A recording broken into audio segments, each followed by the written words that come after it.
Bismillahirrahmanirrahim. Assalamualaikum warahmatullahi wabarakatuh. Waalaikumsalam warahmatullahi wabarakatuh. Selamat malam Ananda semua, salam sehat selalu.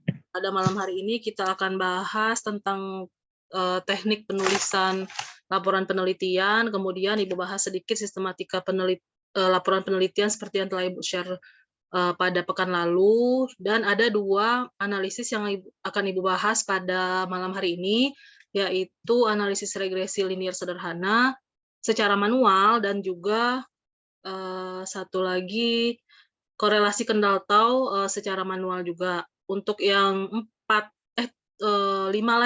analisis yang lainnya akan Ibu bahas besok kita besok ya jadwalnya? Iya Bu, besok Bu pagi Bu.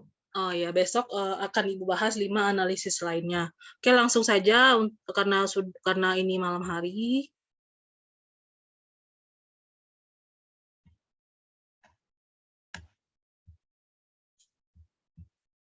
Apakah bisa terlihat? Sudah, Bisa Ibu. Bu. Ini teknik penulisan laporan penelitian ya, di layar ya.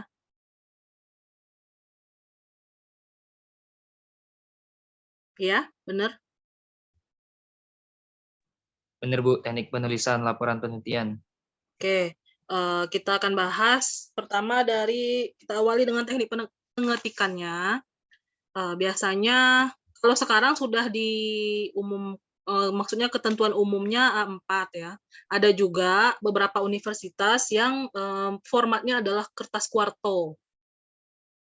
Kalau F4 itu biasanya sekarang digunakannya cuma buat laporan keuangan dan itu pun pada instansi tertentu saja. Sekarang saat ini sudah dijadikan sebagai ketentuan umum atau format yang umum digunakan adalah A4, boleh 70 GSM, boleh 80.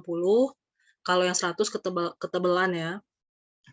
Kalau dulu sih Time New Roman 12 ini ya ukurannya 12 pt, tapi kalau sekarang untuk di prodi kita sendiri atau di fakultas kita itu pakai Bookman ya, Bookman style kalau nggak salah. Tapi nggak tahu kalau berubah lagi kalau masalah jenis font itu biasanya sih tergantung dari panduan yang disusun oleh unit kerja tertentu atau institusi tertentu.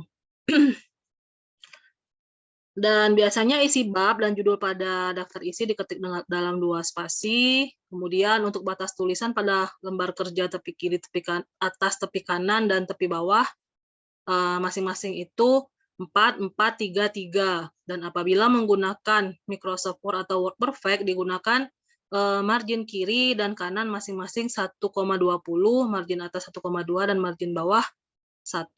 Pengetikan paragraf baru dimulai dengan awal kalimat yang menjorok ke dalam dengan 5 pukulan tik dari tepi kiri atau 5 huruf atau 1 tab bila menggunakan komputer. Penulisan judul bab dan subbab menggunakan huruf kapital tanpa garis bawah dan tanpa titik. Nomor bab menggunakan angka Romawi. Setiap awal dari judul subbab ditulis dengan huruf kapital kecuali kata sambung. Nah, ini untuk yang judul bab.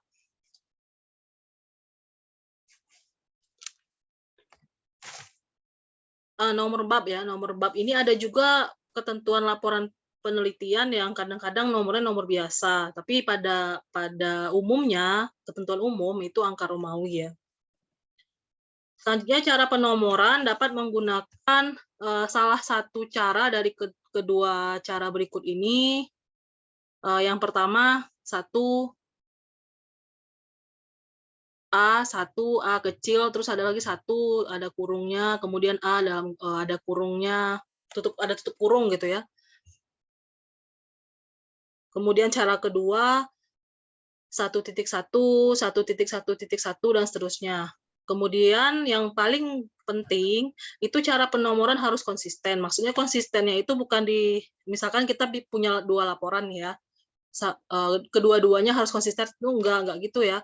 Tapi dalam 1 laporan itu misalnya kita pakai cara pertama, ya udah dari awal sampai akhir konsistenlah dengan cara pertama. Nah, di laporan kedua kita pakai cara kedua, nggak masalah. Jadi Yang penting satu laporan itu konsisten dalam satu laporan itu gitu ya. Karena, kalau tidak konsisten berarti kitanya, pembaca juga melihatnya bingung ya, maksudnya tadi 1.1.1 ini balik ke A lagi, nah gitu ya. Kemudian perpindahan dari satu butir ke butir berikutnya tidak harus menjorok, tetapi dapat diketik lurus atau simetris agar tidak mengambil terlalu banyak tempat dan demi keindahan format. Kemudian penggunaan nomor urut sebagaimana disebutkan pada butir 6, sebaiknya dibatasi dan jangan berlebihan karena pada prinsipnya karya tulis ilmiah lebih banyak menggunakan uraian bukan pointers. Kemudian, nah ingat ya ini kelemahan kita orang matematika itu, menarasikan atau mendeskripsikan itu terkadang kita kurang mahir. Tapi pas menjelaskan kita bisa, dituangkan ke tulisan, kadang kita entah itu, "Ah, ya udahlah maksudnya gini," kita kadang-kadang langsung to the point gitu ya. Padahal, kalau kita uraikan, kita narasikan, kita deskripsikan, itu pembaca akan lebih mengerti atau memahami. Kemudian judul tabel ditulis di sebelah atas tabel, sedangkan judul untuk bagan, diagram, atau gambar ditulis di sebelah bawah. Oh ya, untuk nomor 8 ini, misalnya kita punya kendala nih dalam hal menarasikan sesuatu atau mendeskripsikan suatu keadaan, atau suatu interpretasi. Caranya gini, kita jelaskan ke teman, terus kita rekam, nanti rekaman kita itu kita ketik gitu ya. Ibu menjelaskan ke bimbingan skripsi kayak gitu, ketika Ibu tanya, terus atau pas seminar penguji nanya, Ibu rekam, divideokan, Ibu kirim ke mahasiswa itu, dengarkan kata-katanya sendiri, dicatat, ketik gitu. Jadi, dia akan terbantu dalam menarasikan atau mendeskripsikan hasil penelitiannya. Karena, tulisannya sedikit, sebenarnya, dia paham pengerjaannya, namun ketika menjelaskannya dalam bentuk tulisan dia dia kesulitan gitu ya. Tapi sebenarnya dia bisa menjelaskan secara lisan gitu. Nah, untuk tulisan triknya seperti itu ya, Nanda, kalau kita kesulitan, jelaskan pada teman, kemudian kita rekam dan kita ketik gitu, kata-kata kita yang lewat lisan tadi ya. Kemudian cover luar atau sampul luar. Sampul luar laporan penelitian berisi satu judul dicetak dengan huruf kapital dan tidak boleh menggunakan singkatan. Jika ada subjudul, maka yang ditulis dengan huruf besar hanya awal, dari setiap kata. Kemudian maksud penulisan laporan penelitian, yang ketiga logo universitas atau lembaganya, yang keempat nama penulis, kemudian nomor induk atau nomor pegawai, kemudian nama sekolah, universitas, lembaga, dan tahun penulisan. Tempat penulisan itu nggak wajib ya, misalkan Kota Jambi, Muaro Jambi, atau Mendalo nggak wajib ya, jarang-jarang juga sih, nggak perlu gitu. Tahun penulisan aja cukup sebenarnya ya. Kemudian, cara menulis kutipan dan sumber kutipan, aturan penulisan kutipan dan sumber kutipan yang digunakan dalam penulisan laporan penelitian menggunakan sistem Harvard sebagai berikut. Kutipan ditulis dengan menggunakan 2 tanda petik jika kutipan ini merupakan kutipan pertama atau dikutip dari penulisnya. Jika kutipan itu berasal, dari kutipan orang lain, maka kutipan tersebut ditulis dengan menggunakan 1 tanda petik. Jika kalimat yang dikutip terdiri atas 3 baris atau kurang, kutipan ditulis dengan menggunakan tanda petik sesuai dengan ketentuan pertama, dan penulisnya digabung ke dalam paragraf yang ditulis oleh pengutip dan diketik dengan jarak 2 spasi. Contoh, salah satu dimensi kehidupan efektif emosional ialah kemampuan memberi dan menerima cinta, bukan cinta dalam arti yang penuh romantik atau memberikan perlindungan yang berlebihan, melainkan cinta dalam arti tanda petik 2, a relationship that nourishes us as we give and enrich us as we spend and permit ego and alter ego to grow in mutual harmony. Call, 1993.2.832. Itu ada tanda petiknya 2 ya. Kemudian jika kalimat yang dikutip terdiri atas 4 baris atau lebih, maka kutipan ditulis tanpa tanda kutip dan diketik dengan jarak 1 spasi. Baris pertama diketik mulai pada pukulan ke-6 dan baris kedua ditik mulai pukulan ke-4. Contoh, Lindgren 1976.2225 memandang faktor kepribadian sebagai ego strength yang mempengaruhi keberhasilan seseorang. Sebagaimana dikemukakan bahwa ego strength is a general omnibus type of factor that positively related to success of all kinds in the classroom as well as elsewhere. Other personality factors are specific in terms of the kind of school performance to which they are related. Kemudian jika bagian dari yang dikutip ada bagian yang dihilangkan, maka penulisan bagian itu diganti dengan 3 buah titik. Contohnya penulisan tampak pada butir kedua. Kemudian penulisan sumber kutipan ada beberapa alternatif.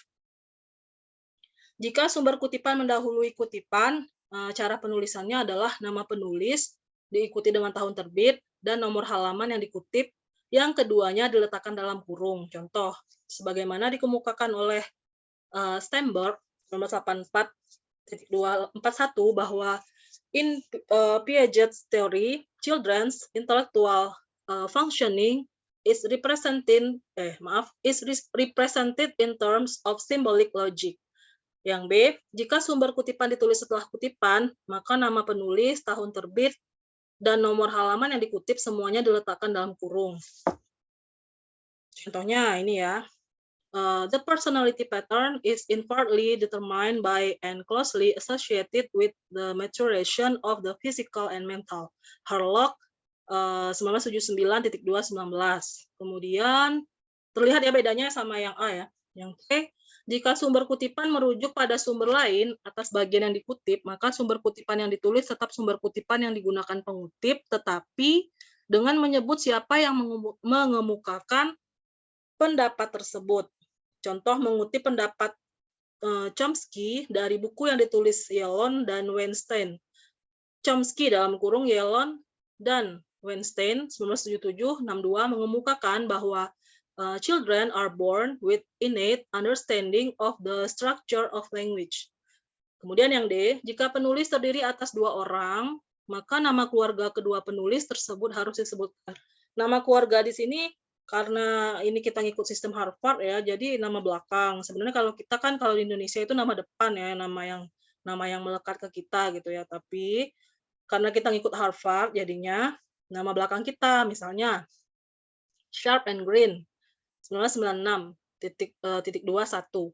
Kalau penulisannya lebih dari 2 orang, maka yang disebutkan nama keluarga dari penulis pertama dan diikuti oleh et al. Misalnya McClellan et al. 1960-35. Perhatikan titik sebelah al sebagai singkatan dari ali, dari kedua kata itu ditulis dengan huruf miring.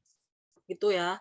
Kalau di kita bisa juga diganti dengan DKK sebetulnya, tapi kalau kita dari awal sudah mengikuti format Harvard, kita dari awal sampai akhir kayak gitu.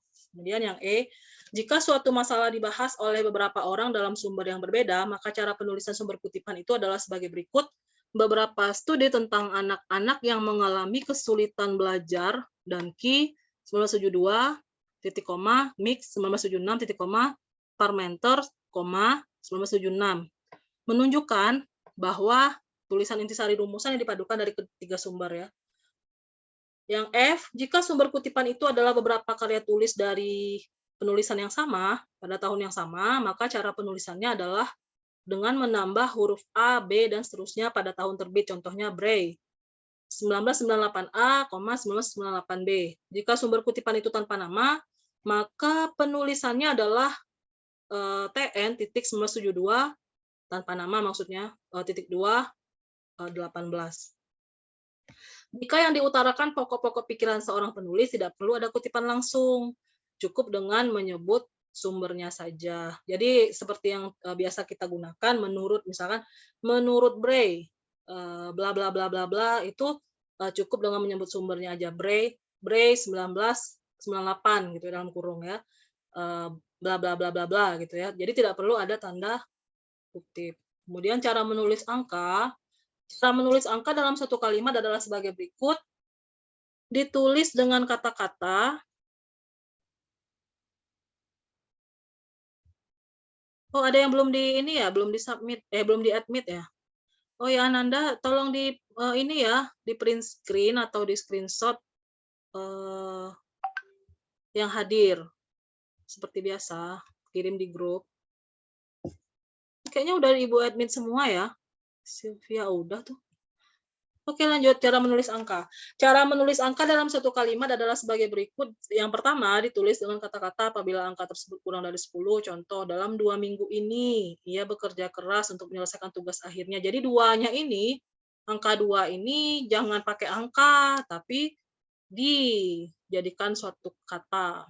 Kemudian ditulis dengan angka Arab apabila angka tersebut 10 atau lebih. Dari 20 kandidat untuk jabatan ketua organisasi tersebut, 5 dinyatakan berhak mengikuti pemilihan tingkat akhir. Untuk simbol kimia, matematika, statistika, dan seterusnya, penulisannya dilakukan sesuai dengan kelaziman dalam bidang yang bersangkutan. Jadi tergantung ya.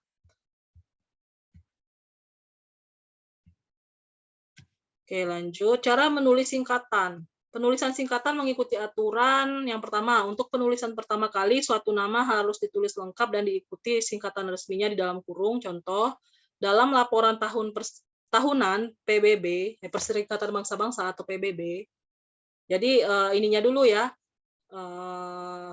kepanjangannya dulu, baru singkatannya disebutkan bahwa bla bla bla. Yang kedua, untuk penulisan berikutnya, singkatan resmi yang terdapat di dalam kurung digunakan tanpa perlu menuliskan kepanjangannya. Contoh, dalam laporan PBB tersebut dinyatakan pula bahwa karena gini kan, misalkan paragraf pertama sudah kayak gini ya, Perserikatan Bangsa-Bangsa dalam kurung PBB. Kemudian di paragraf kedua langsung aja kan udah tahu nih pembaca bahwa PBB itu merupakan singkatan dari Perserikatan Bangsa-Bangsa. Jadi untuk paragraf berikutnya langsung aja PBB. Dalam laporan PBB tersebut dinyatakan pula bahwa bla bla bla. Singkatan yang tidak resmi tidak boleh digunakan ya. Misalnya kita bikin-bikin sendiri nih, kayak contohnya kayak mata kuliah ya, statistika matematika itu kan disingkat-singkat oleh mahasiswa jadi statmat gitu ya. Terus dalam laporan kita tulis sampelnya adalah mahasiswa yang mengikuti mata kuliah statmat, itu nggak boleh ya, karena itu tidak resmi, itu hanya berlaku di kalangan mahasiswa saja atau mahasiswa dan dosennya.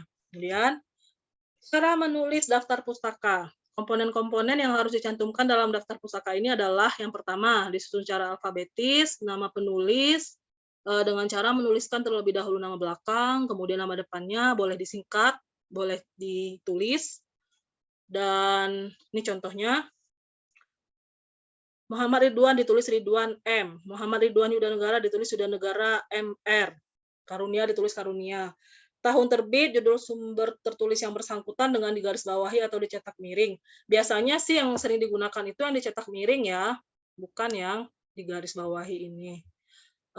Lanjut, baris pertama diketik mulai pukulan pertama dan baris kedua dan seterusnya diketik mulai pukulan kelima dalam komputer. Jadi baris keduanya lebih menjorok ke dalam daripada baris pertama, itu sudah tahu ya. Ini contohnya. Kemudian kalau kita sudah pakai yang kayak gini, ini kan ada ya penulisan daftar pustaka itu yang terkadang tahunnya nggak pakai kurung nih. Terkadang dia pakai koma bukan pakai titik ya untuk memisahkan. Misalkan Suherman, titik, terus koma di sini. Ada yang gitu ya. Nah, karena dia koma di sini, tahunnya nggak dikurung nih, terbuka aja 2003. Kemudian koma lagi, terus evaluasi pembelajaran matematika, koma, terus Bandung, titik 2, jika UPI Bandung. Nah, kalau kayak gini, kalau yang kayak gitu berarti konsisten dari yang penulisan yang pertama, daftar pustaka pertama sampai terakhir kayak gitu.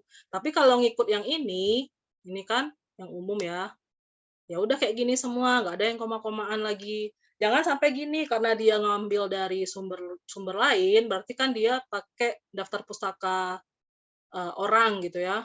Ngutip juga sih sesuai dengan kutipan orang itu. Sebenarnya nggak boleh, kalau kayak gitu kan harusnya kita menurut Suherman dalam, misalkan yang nulis itu Sylvia Agliani, berarti menurut Suherman 2003 dalam Agliani 2021 gitu ya. Kayak gitu kalau di kutipannya. Di belakang yang kita tulis adalah Agliani, bukan Suherman lagi harusnya. Tapi yang terjadi, misalkan mahasiswa sekarang ini pengen cepat, jadi daftar pustaka orang diambil. Karena sumbernya banyak, ada yang penulisannya seperti ini, ada yang tadi yang Ibu sebutkan pakai koma-koma. Jadi daftar pustakanya itu campur aduk gitu ya, tidak konsisten lagi. Nah, di situ yang letak kesalahan. Ini yang pertama kok pakai titik, yang kedua kok pakai koma gitu. Yang pertama kok dimiringin, yang kedua kok dikasih garis bawah, karena dia kopas tadi dari sumber orang. Nah, itu kesalahan fatal. Oke. Kalau cuma kesalahan misalnya gini, kita udah konsisten nih tapi lupa titiknya, itu masih nggak masalah ya, masih kesalahan kecil ya. Yang fatalnya itu tadi, ada ketidakkonsistenan. Kemudian cara menulis daftar pustaka berdasarkan sumber yang digunakan. Kalau sumbernya jurnal beda nih, kayak gini nih. Kita wajib mencantumkan halaman dari si jurnal itu, artikel yang ada di jurnal itu. Misalnya kita ambil artikel, nggak mungkin semuanya kita kita kutip kan. Kita cuma ambil artikel yang ini, the effects of different modes of representation on mathematical problem solving. Nah, kita cuma ambil itu ya. Jadi halaman berapa si artikel itu? Yaitu 447 sampai 454 dan seterusnya. Ada halamannya dan juga edisi berapa, volume keberapa, nomor berapa gitu ya. Ini vol 2, nomor 2. Kemudian untuk sumbernya buku, tadi sudah di atas sama kayak gitu. Nah, jika buku ditulis satu orang, kayak gini, Seton, TF, 1978 gitu ya. Kemudian kalau 2 atau 3 berarti ini Dunkin, MJ, Dan. Ini 2. Terus kalau yang 3, Leon, Rowan, and Homrow, TS. Kalau misalkan bahasa Inggris pakai N, tapi kalau misalkan bukunya bahasa Indonesia pakai Dan. Ini bisa jadi itu terjemahan ya, jadi pakai Dan. Jika buku ditulis oleh lebih dari 3 orang digunakan et al, tadi dicetak miring atau digaris bawahi, Giseli E. et al. 1981. Gitu ya. Kemudian jika penulis sebagai penyuntingnya, nah tulis di sini @-nya ya, karena dia editornya. Karena penulis sebagai penyunting. Kadang ada tuh ya, itu bukunya gabungan, maksudnya buku keroyokan. Jadi terdiri atas banyak penulis. Makanya, tapi ada si editornya, penulis ini sebagai editor juga. Maka dalam kurung eds gitu ya, eds. Philip sama Simpson ini, makanya editor pakai S, editors. Ada 2 editor gitu ya, 1976. Kemudian jika sumber merupakan karya tulis seseorang dalam suatu kumpulan tulisan banyak orang, maka Pujianto 1984 etika sosial dalam sistem nilai bangsa Indonesia dalam dialog manusia. Dalam nih, ada dalamnya nih. Sumber pentingnya, sumber besarnya adalah dialog manusia, falsafah, budaya, dan pembangunan. Malang, .2, YP2, LPM. Itu ya. Jika buku itu berupa edisi, nih, third ed. Jadi tapi ada juga misalkan kita mengutip ke semua edisi. Tersedia edisi ketiga, keempat, kelima, keenam. Satu aja ini tinggal digaris aja di sini. Lanjut ke bawah, fourth, eighth gitu ya. Fifth, eighth gitu. Tinggal digituin aja. Selanjutnya sumbernya di luar jurnal dan buku, berupa skripsi, tesis, atau disertasi, Yuda Negara, MR 2013, pengaruh pembelajaran berbasis masalah terbuka, bla bla bla. Kemudian untuk berupa, nah ini ya, kalau misalkan nggak ada repositorinya, misalkan kita dapatnya dari pustakanya, perpustakaannya, maka ditulislah tidak diterbitkan.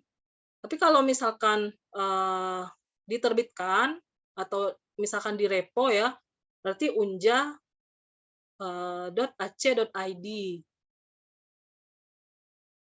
atau kita jadikan sebagai ini nih di sini nih, masuknya ke dalam sumber internet. Misalnya kita dapat dari repositori kan, nah, tulis di sini, kita aksesnya tanggal berapa, ini tanggal akses nih, tanggal akses di akhir, itu penting ya Ananda, karena bisa jadi di bulan berikutnya dihapus itu oleh universitasnya atau ditutup aksesnya, dibatasi aksesnya, diprotek gitu ya. Jadi kita perlu karena ketika ada yang ngecek, misal nih penguji ngecek kalau skripsi ya, dicek oleh penguji, nggak ada tuh, saya udah masuk link kamu, nggak ada, nggak tersedia. Nah, bilang aja, misalnya kita ngaksesnya bulan Februari, Bu, ini udah bulan Juli, bisa jadi udah dihapus oleh sumber aslinya, gitu ya. Kemudian, bila artikel dan majalah, jarang sih ya kita mengutip majalah.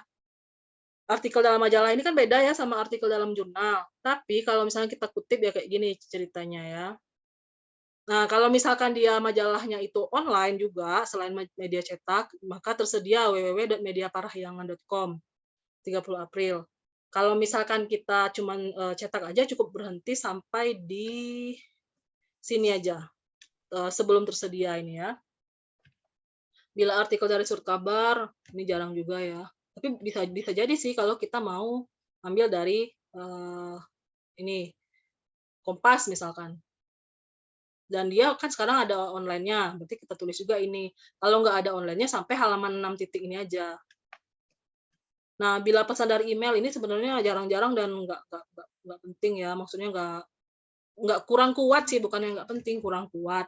Namun kalau seandainya kita punya korespondensi dengan penulis luar misalkan ya, terus si penulis luar ini lagi penelitian sama dengan kita, ya udah nggak apa-apalah gitu ya, kita terima sumber dari, email-nya, kita tuliskan untuk menghargai teman korespondensi kita. Oke, mungkin itu untuk yang pengutipan, Ibu yakin di penulisan karya ilmiah juga dulu udah disampaikan ini. Kita lanjut ke sedikit tentang ini kan sudah Ibu bagikan materinya kemarin. Apakah ada pertanyaan untuk sistematika ini? Sistematika ini yang umum ini ya, yang umum digunakan orang, itu ada pendahuluan, kemudian ada kata pengantarnya, kemudian ada abstrak, daftar isi, daftar tabel, daftar gambar. Untuk tugas nggak perlu abstrak Inggris ya, cukup abstrak Indonesianya aja. Untuk di laporan, tapi kalau untuk artikelnya pakai ya, pakai abstrak Inggris. Kemudian, nah ini bagian inti pendahuluan ada latar belakang, ada perumusan masalah penelitian, tujuan penelitian, manfaat penelitian. Ini nggak usah ditulis perumusan ya, tapi rumusan masalah penelitian aja. Rumusan masalah ya. Kemudian tinjauan pustaka atau landasan teori, boleh tulisnya landasan teori. Boleh tinjauan pustaka. Kemudian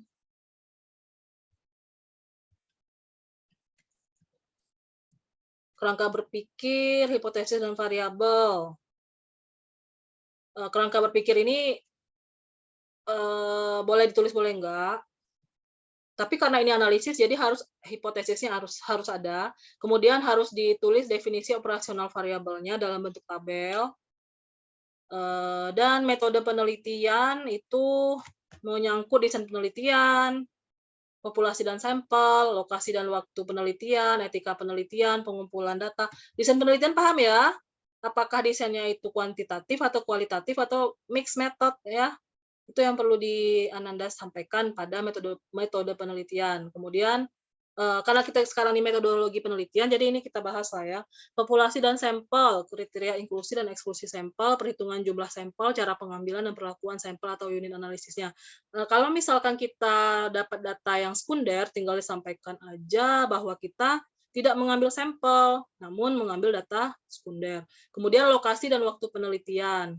Nah, sebutkan tempat di mana penelitian dilaksanakan, meliputi tempat pengambilan sampel, eksperimen, kalau kita melakukan eksperimen laboratorium. Tapi kalau seandainya kita cuma data sekunder tadi, ya udah lokasi dan waktu penelitian sejak Ibu beri tugas sampai pengumpulannya. Itu ya, karena membuat apa namanya, rancangan penelitian sampai ke laporan itu adalah bagian dari sampai pengumpulan laporan itu adalah bagian dari, jangka waktu penelitian. Tempatnya berarti di, Provinsi Jambi gitu ya, atau di Universitas Jambi gitu bisa juga. Kemudian etika penelitian, menjelaskan tentang PSP dan informed consent. Kemudian pengumpulan data, suatu rangkaian kegiatan penelitian yang mencakup data yang dikumpulkan untuk menjawab permasalahan penelitian.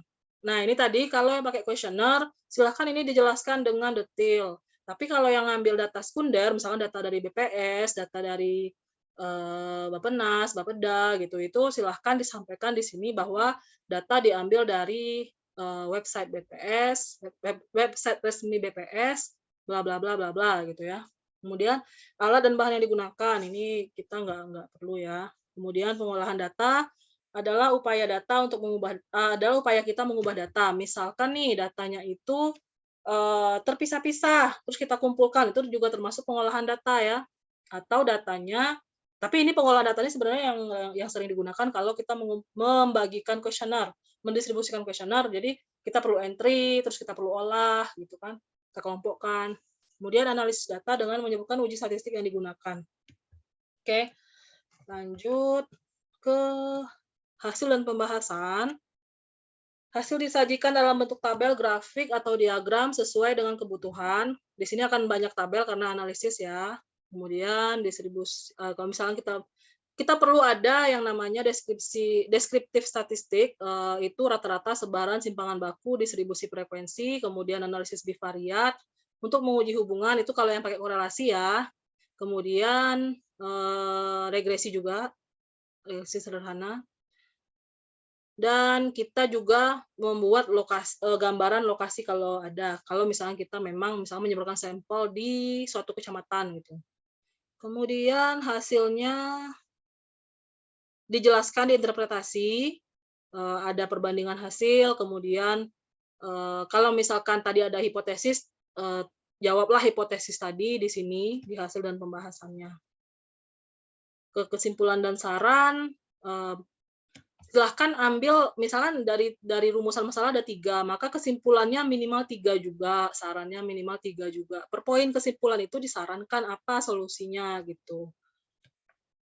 Itu yang terbaik sebenarnya, tapi ada juga yang kesimpulannya yang penting menjawab dari rumusan masalah, kadang digabung-gabung ya dalam satu paragraf itu terjawab seluruhnya. Terus yang kedua itu kesimpulan lain yang didapat dari penelitian.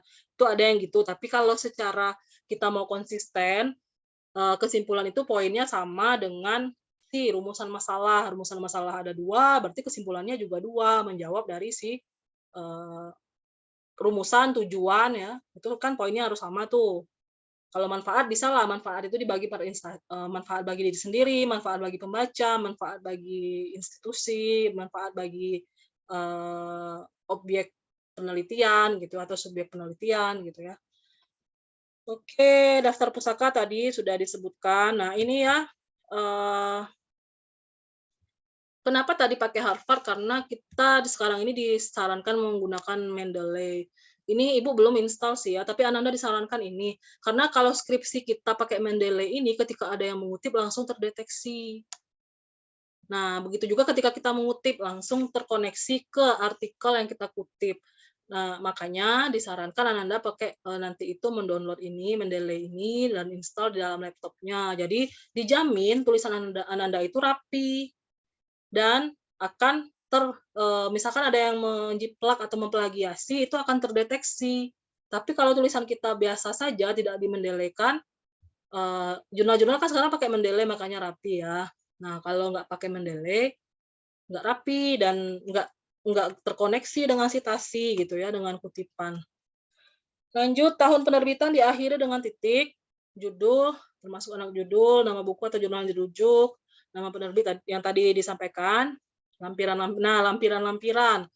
Kalau laporan penelitian itu harus pakai lampiran ya. Apa saja lampiran itu? Surat permohonan izin lokasi penelitian. Kalau kita menyebarkan kuesioner secara offline, bukan kuesioner yang pakai Google Form.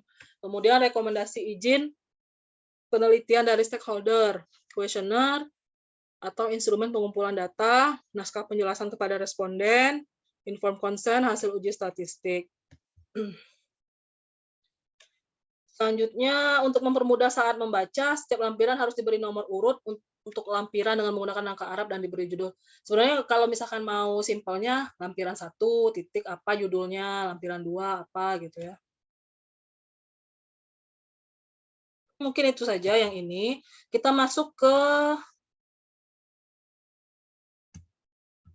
regresi linear sederhana dan juga korelasi tau kendal ya.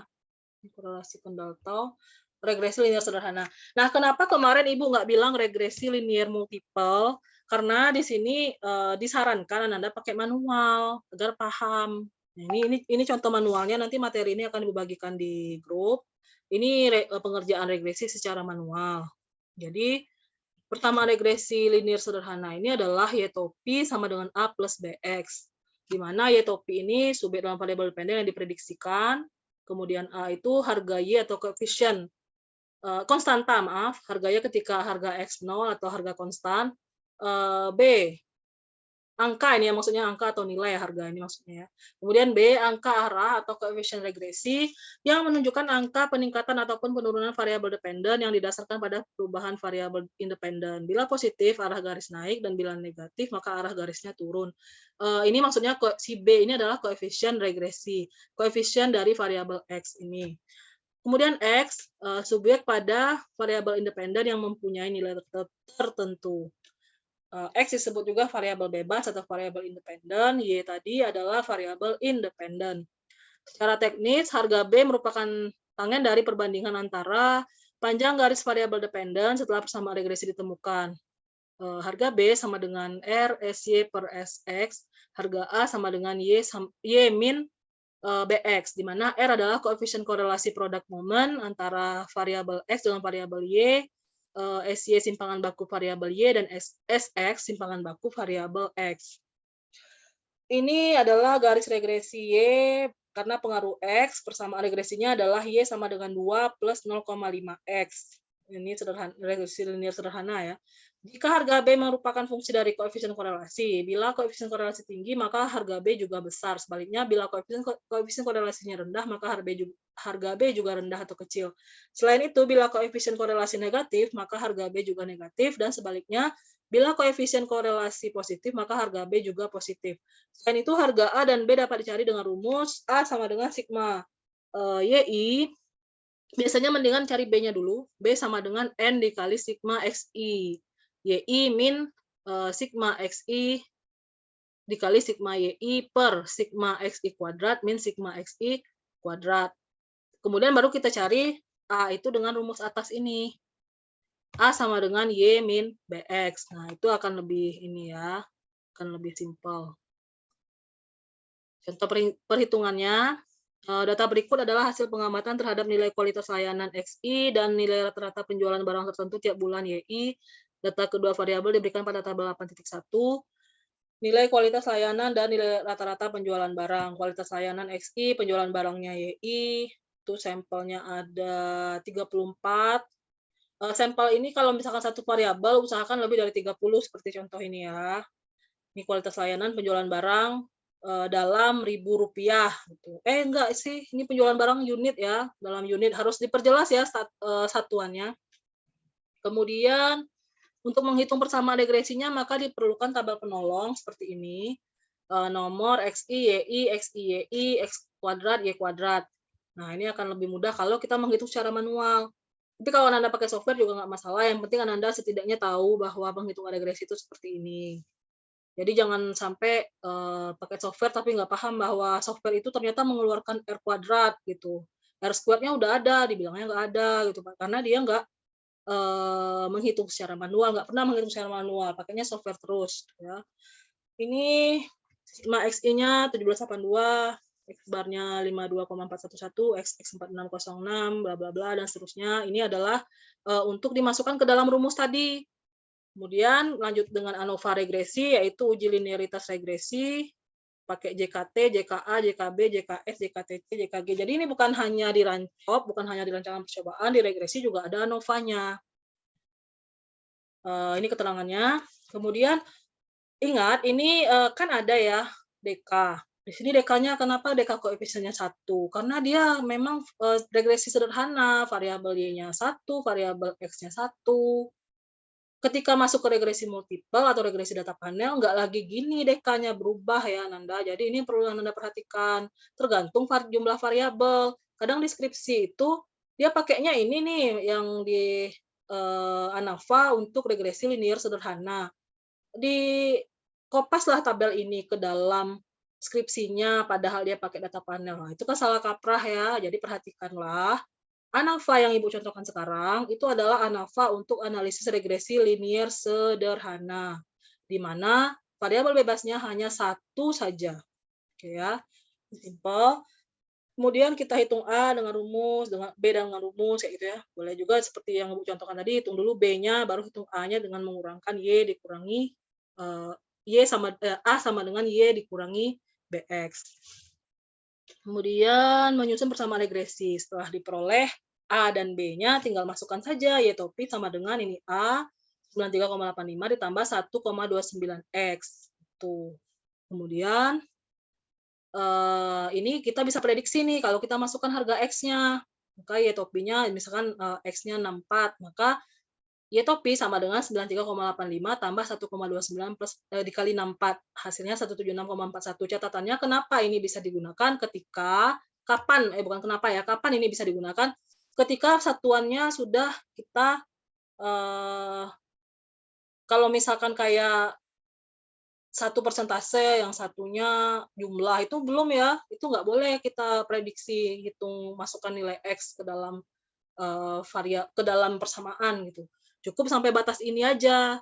Misalkan Ananda nih yang satu uang nih dalam juta rupiah, yang satu, UMKM dalam unit, kemudian, ada lagi produk gitu, terus ada lagi penjualan, berapa unit gitu, terus ada lagi jumlah tenaga kerja, itu orang, ini kan beda-beda ya. Itu cuma bisa sampai ke batas, kalau kita mempertahankan data asli, maka itu sebatas pemodelan saja, nggak bisa kita pakai untuk prediksi, karena satuannya sudah berbeda-beda gitu, dan sudah yang satu persentase, eee, yang satu dalam bentuk uang gitu ya, income pemilik misalkan gitu, income pemilik usaha gitu ya. Itu kan sudah, ini ya, udah, eee, crowded di situ ya. Jadi nggak boleh kalau digunakan untuk prediksi, misalnya kita masukkan harga X-nya gitu, untuk mendapatkan prediksi Y atau Y topinya, itu nggak boleh. Bolehnya cuma sampai pemodelan. Tapi kalau sudah kita seragamkan atau kita transformasi datanya, transformasi itu bukan cuma pakai Z-score ya, banyak ya transformasi, bisa dibaca sendiri, bisa dibagi dengan setiap data dibagi dengan, 1.000, setiap data dibagi dengan 1.000.000 atau di Z-score kan boleh, itu salah satunya. Ada lagi yang subtracting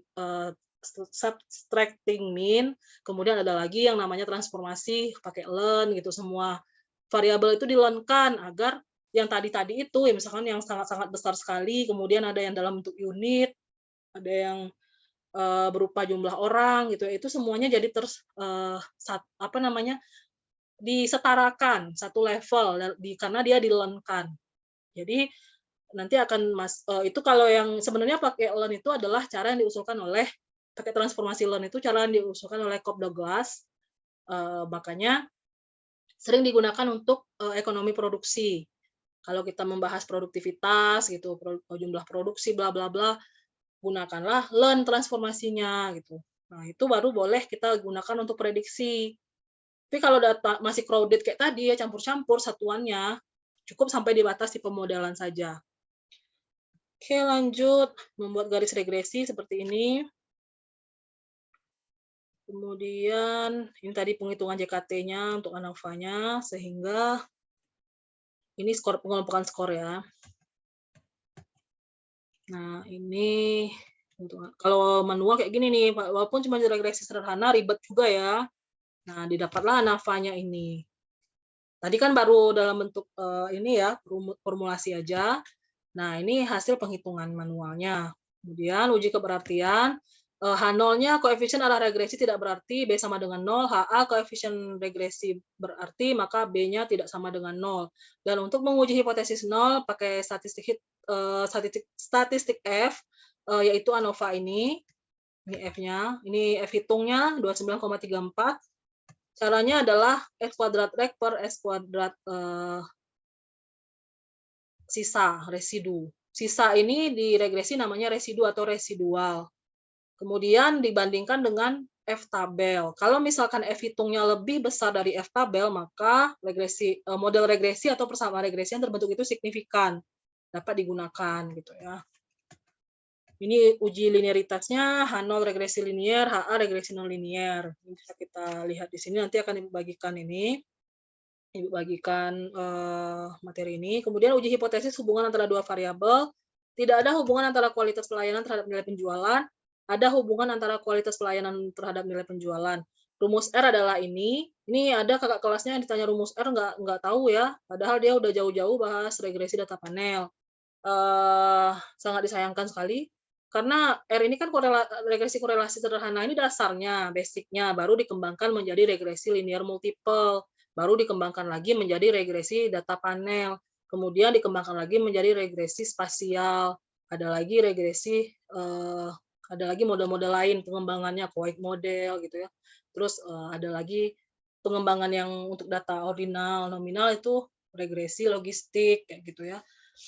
Nah, ini rumus R, kita hitung, kita masukkan. Ini kan sudah kita pakai tabel tadi ya, ada tabel pembantu untuk menghitung, maka R-nya adalah memasukkan rumus itu ke nilai-nilai itu ke dalam rumus, dapatlah 0,699 dan eh, koefisien determinasinya adalah R kuadrat 0,6909 dikuadratkan dapatlah 0,4773. Nah, ini kalau kita di dalam regresi linear multiple, kita perlu nih R kuadrat ini untuk menghitung, menguji maksudnya multikolinearitasnya, apakah terdapat multikolinearitas dalam data kalau regresi multiple ya. Bukan dengan menghitung korelasi antar variabel bebas, bukan, tapi dengan VIF sama dengan 1/1 min R kuadrat.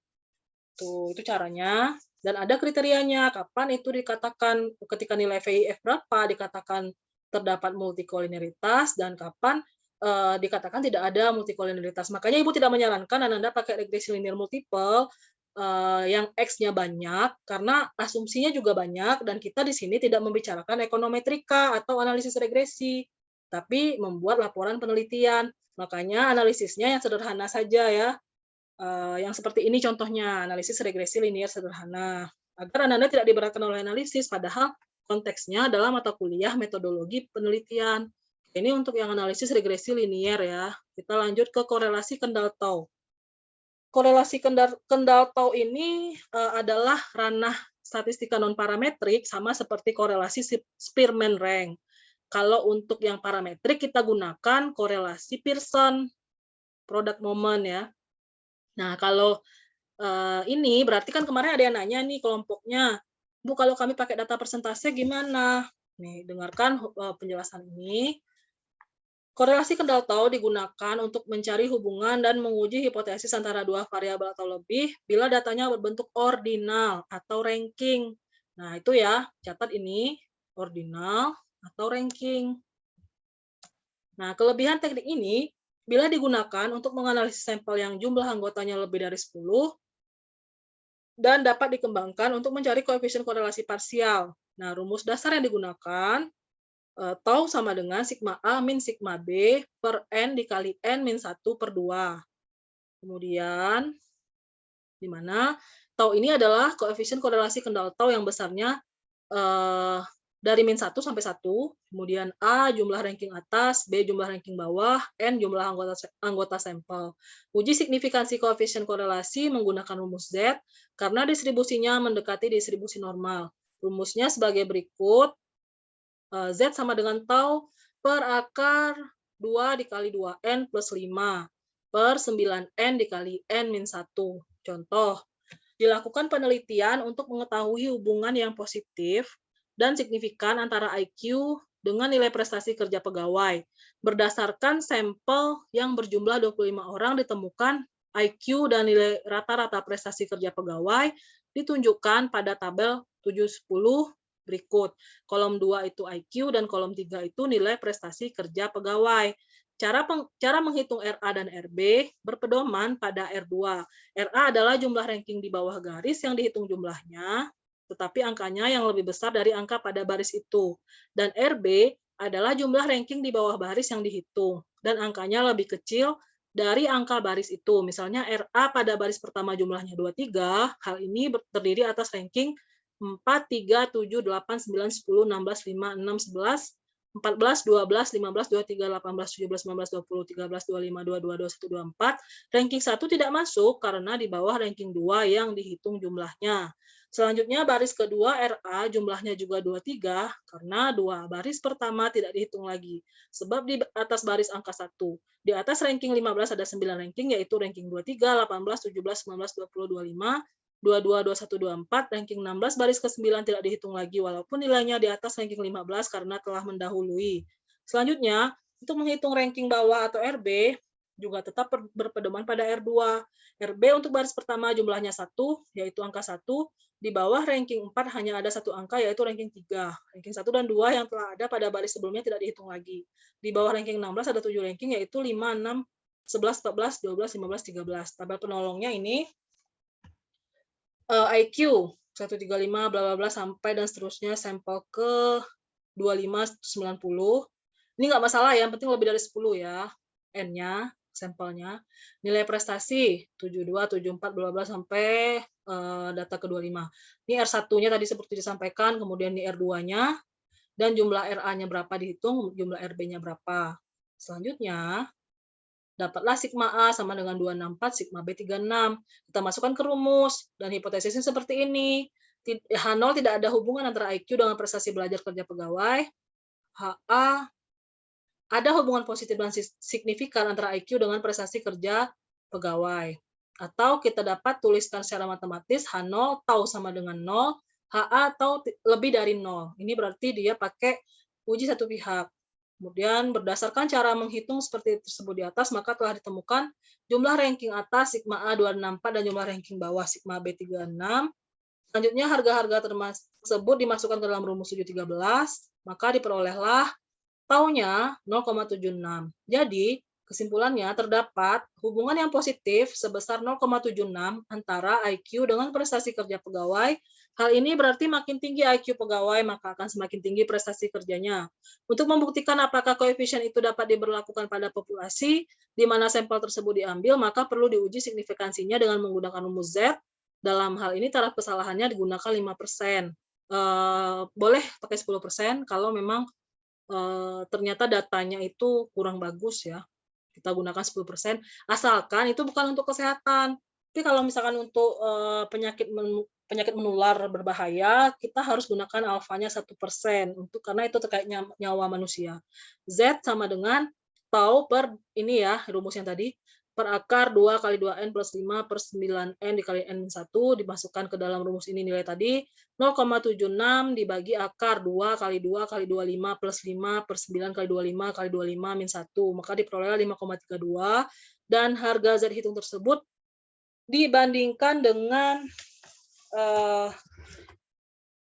Z tabel. Nah, kalau misalkan ini dua pihak, berarti hipotesisnya ini kita ubah sedikit. Ini ada kesalahan sedikit. Ini bukan seperti ini, tapi tau tidak sama dengan 0 ya.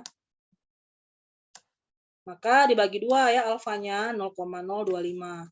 0,05 dibagi 2, 0,025. Oke, uji dua pihak, maka taraf kesalahan 1% dibagi 2 menjadi, nah ini keliru lagi ya, 0,05 bagi 2, tadi karena di atas disebutkan 5%. Kalau 1% itu berarti berapa? 10 ya? 10%. Nah, ini kalau pakai alfa 10%, ini alfa 1% ya. 0,5% berarti 0,0005. Boleh juga sih. Jadi Anda bisa pakai 1%, 10%, 5%.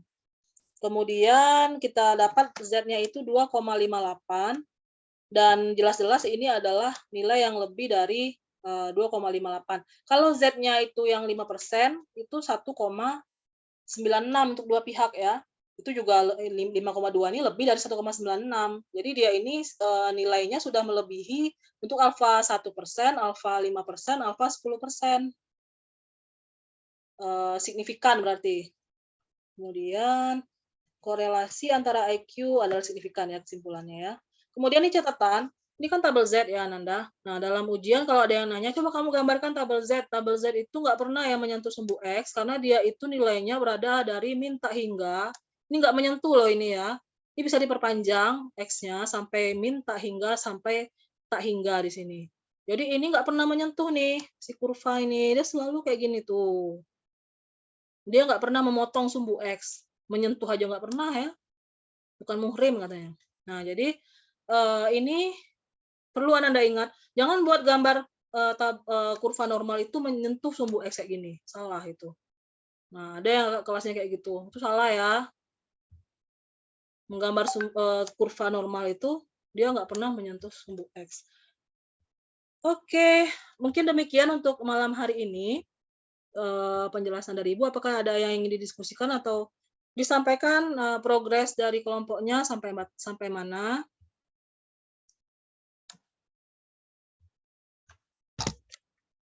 Atau kendala atau ada pertanyaan tadi dari penjelasan Ibu? Mohon maaf cepat-cepat karena ada 4, file yang mau disampaikan tadi ya. Bagi yang, tadi kurang menyimak atau kurang jelas akan Ibu sampaikan ada nanti rekamannya. Bagaimana Ananda? Fahru Rozi kelompoknya sampai mana? Pakai analisis apa? Kami ke bagian yang itu, Bu, yang nomor 7, Ibu. Nomor 7. Kruskal Walis, Ibu. Oh, Kruskal Walis ya. Besok Iya. ya Ibu jelaskan yang itu ya. Yang 5 analisis lagi. Pas pada pertemuan besok. Ada yang mau disampaikan Ananda mungkin sebelum kita tutup perkuliahannya?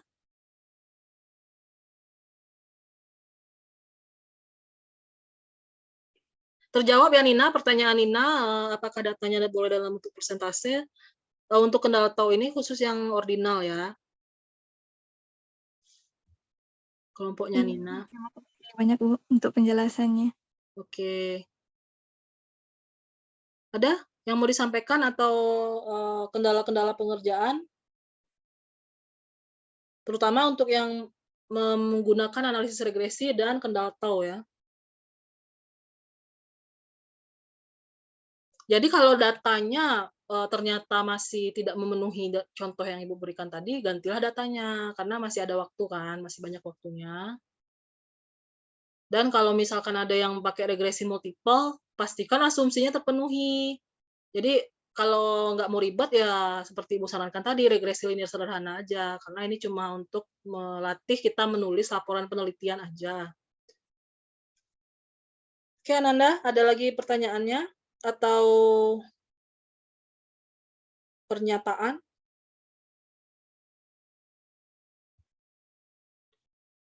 Jika tidak ada, kita tutup ya.